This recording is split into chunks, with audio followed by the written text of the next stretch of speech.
नमस्कार. मी दिलीप भिले तुमचं सक्सेस पथ काउन्सिलिंगमध्ये सहर्ष स्वागत करतो. मी आपण सर्वांना एक कमिटमेंट केली होती की मी पालकांसाठी 7 दिवसांची वेगवेगळी ॲक्टिव्हिटी घेऊन येणार आहे. आपल्याला जर मुलांमध्ये काही बदल घडवायचा असेल तर त्यासाठी काही ॲक्टिव्हिटी आपल्याला करणे गरजेचे आहे. आपण जसे बघतो की लहानपणी बाळ जर रडत असेल आणि त्याला जर आईने स्पर्श केला तर बाळ गप्प राहतंय, त्याचं रडणं थांबतंय. तर का?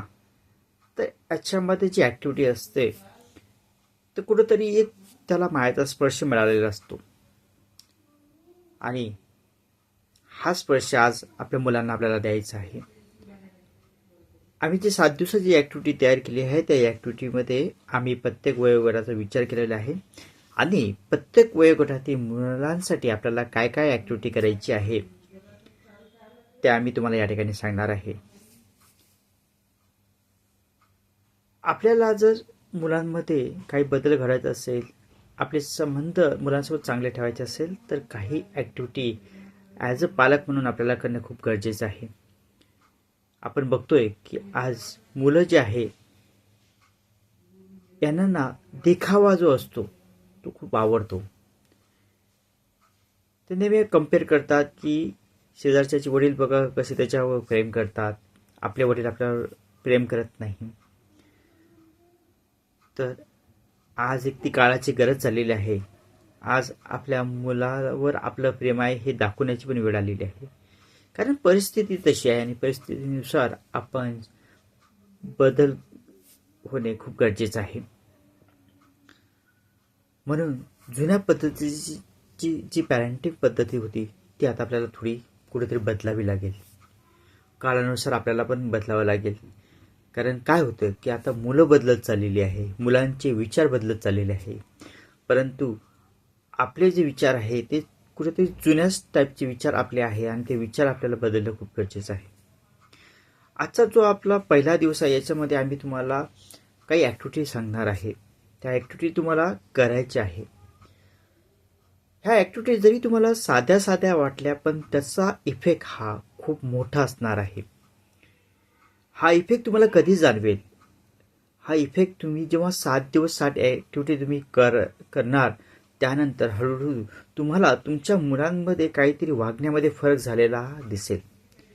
पण त्यासाठी तुम्ही तसं वागणं गरजेचं आहे. तर आपण सुरुवात करूया. आजचा जो आपला पहिला दिवस आहे तर पहिल्या दिवसामध्ये आपली ॲक्टिव्हिटी काय असेल? पहिल्या दिवसाची जी ॲक्टिव्हिटी आहे त्याच्यामध्ये वयोगट 3 ते 7 असा आम्ही एक वयोगट केलेला आहे. 3 ते 7 वयोगटामध्ये काय करायचं आहे की आजच्या दिवशी तुम्हाला मुलांना हग करायचा आहे, त्यांना आलिंगन द्यायचं आहे आणि छोट्या मुलांची तुम्हाला पप्पी घ्यायची आहे. ही ॲक्टिव्हिटी जरी तुम्हाला साधी वाटत असेल पण याच्यातून तुमच्या मुलाला एक चांगला मेसेज जात असतो. मायेची ऊब जे म्हणतात, मिठीत घेतल्यानंतर ते बाळ रडणं थांबतंय का तर त्याला तो स्पर्श जाणवत असतो, म्हणजे कुठेतरी त्याला ते प्रेम दिसतंय. म्हणून वयोगट 3 ते 7 ह्या मुलांना तुम्हाला काय करायचं आहे की त्यांना जवळ घ्यायचं आहे, त्यांची पप्पी घ्यायची आहे. ओके. त्यानंतर वयोगट जो आहे 8 ते 14 हा वयोगट जो आहे 8 ते 14 वयोगट या मुलांना कळायला सुरुवात होतं. यांना कळतं हे बाहेरचं जग बघायला यांची सुरुवात होत असते आणि हे बाहेरच्या मुलांसोबत मिसळून राहिलेले असतात. मग अशामध्ये ॲज अ पॅरेंट आपल्याला काय करणं गरजेचं आहे? तर आजच्या दिवशी तुम्ही काय करायचं आहे? या मुलांना जवळ घ्यायचं आहे, त्यांना मिठी मारायची आहे आणि जेव्हा मुलं रात्री झोपतील त्यावेळेस त्यांच्या डोक्यावरून तुम्हाला हात फिरवायचा आहे. ओके. आणि त्याचा थोडा लाड जो आपण म्हणतो तो थोडा तुम्हाला करायचा आहे. याच्यातून काय दिसेल की आपले आई वडील आपली काळजी घेतात असा एक मेसेज त्यांना त्या ठिकाणी जाईल. त्यानंतरची जी तिसरी कॅटेगरी आहे त्यामध्ये वयोगट 15 ते 18. आता ही जे वयोगट आहे या वयोगट ऑलमोस्ट आपल्यापासून हा वयोगट दूर झालेला असतो. 5वीपासून हा वयोगट आपल्यापासून थोडा दूर झालेला असतो आणि या वयोगटाला जवळ करणे खूप गरजेचं असते. कारण हा जो वयोगट आहे हा वयोगट हा दुसऱ्या ठिकाणी डायव्हर्ट झालेला असतो. आई वडिलांचं विषयी जेवढं प्रेम आपुलकी वाटायला पाहिजे ते न वाटता त्यांना मित्र सर्कल आणि बाहेरची जी दुनिया त्याच्याविषयी आकर्षण जास्त झालेलं असतं. आणि याच वयोगटामध्ये तुम्हाला तुमच्या मुलांची काळजी घेणं खूप गरजेचं आहे.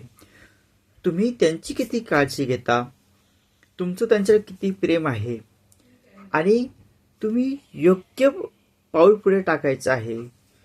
तुमच्या प्रत्येक पावलासोबत आम्ही आहे असा विश्वास त्यांना देणं खूप गरजेचं आहे. पण यासाठी आपल्याला मग काहीतरी ॲक्टिव्हिटी करावी लागेल. तर ॲज अ पॅरेंट तुम्हाला काय करायचं आहे की 15 मिनटं आपल्या मुलांसोबत बसायचं आहे आणि फक्त जस्ट गप्पा त्याच्याशी मारा. काय चालू आहे, कसा आहेस, नवीन काय टेक्नॉलॉजी काही आले का, असं जस्ट जनरल गप्पा तुम्ही त्या मुलांसोबत मारा. ह्यामुळे काय होईल की मुलं हळूहळू तुमच्यासोबत मोकळे व्हायला सुरुवात होतील, आपले विचार मांडायला सुरुवात होतील आणि कुठंतरी आपले आई वडील आपल्याला कन्सिडर करतात असा विश्वास त्यांना निर्माण होईल आणि अशातूनच तुमचं एक बॉन्डिंग वाढायला सुरुवात होईल. तर ह्याचे छोटे छोटे आपल्याला गोष्टी वाटतात की मुलांची पप्पी घेणे, त्यांना मिठीत घेणे, त्यांच्या डोक्यावरून हात फिरवणे, ह्या गोष्टी जरी तुम्हाला साध्या वाटत असेल तरी या गोष्टीमधून एक चांगला मेसेज तुम्ही तुमच्या मुलाला देऊ शकता. एक चांगलं कम्युनिकेशन तुम्ही त्यांना देऊ शकता आणि तुमच्यामधलं जे बॉन्डिंग आहे ते चांगलं बॉन्डिंग या ठिकाणी तयार होईल. ओके, सो आजची ॲक्टिव्हिटी या ठिकाणी मी जे तुम्हाला सांगितले ते तुम्हाला करायची आहे. ओके, त्यानंतर उद्याचा जो दुसरा दिवस असेल, दुसऱ्या दिवसाची तुम्हाला काय ॲक्टिव्हिटी करायची आहे ते आम्ही पुढच्या व्हिडिओमध्ये सांगू. धन्यवाद.